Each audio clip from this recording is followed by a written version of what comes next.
it's a great and desperate adventure for all the players. It has elements of addiction, it has elements of sacrifice.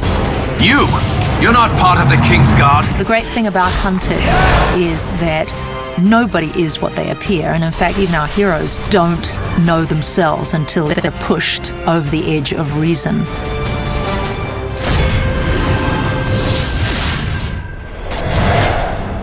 I became fascinated with the Mayans, this concept of this race of people that were so powerful and so organized as a culture that they were invading all of the outlying areas, rounding up all of the people, dragging them back to their temples and sacrificing to their gods. And so we took that concept and put it into a fantasy world. And you had your adventurers. If their goal was to try to stop that from happening, it became very interesting. They are interfering with my slave. Because the Mayans didn't see themselves as evil. They saw themselves as doing what was right to their own gods. When you think somebody's rotten to the core, and then all of a sudden you relate to them and you understand them. That's the beauty of Hunted.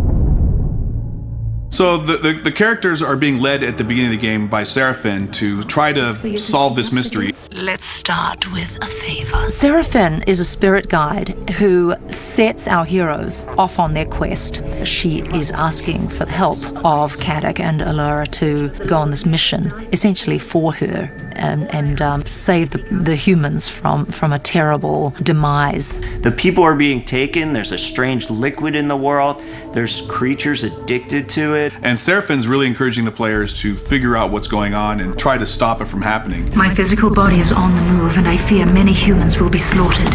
Time is not eternal. Seraphin is a spirit guide, but she also is a physical presence, so she can appear and then vanish, and they can hear her thoughts.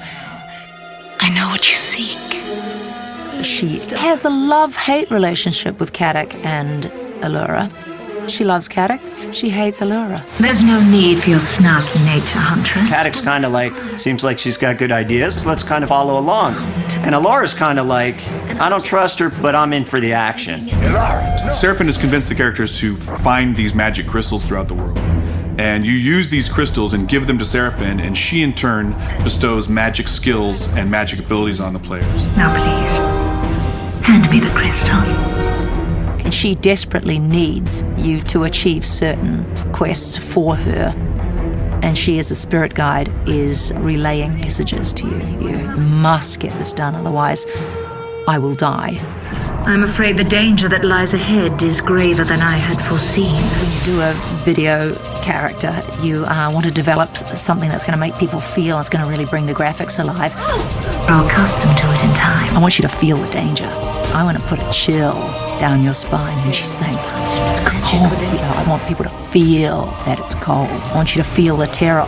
I want that quest to feel real to you. Oh, you must trust me. The sooner we put an end to this Anurin, the better. The more you unravel the mystery, the more you get sort of a different angle on what you were being told to do and why. There's plenty of clues along the way, and we very delicately place those throughout the world.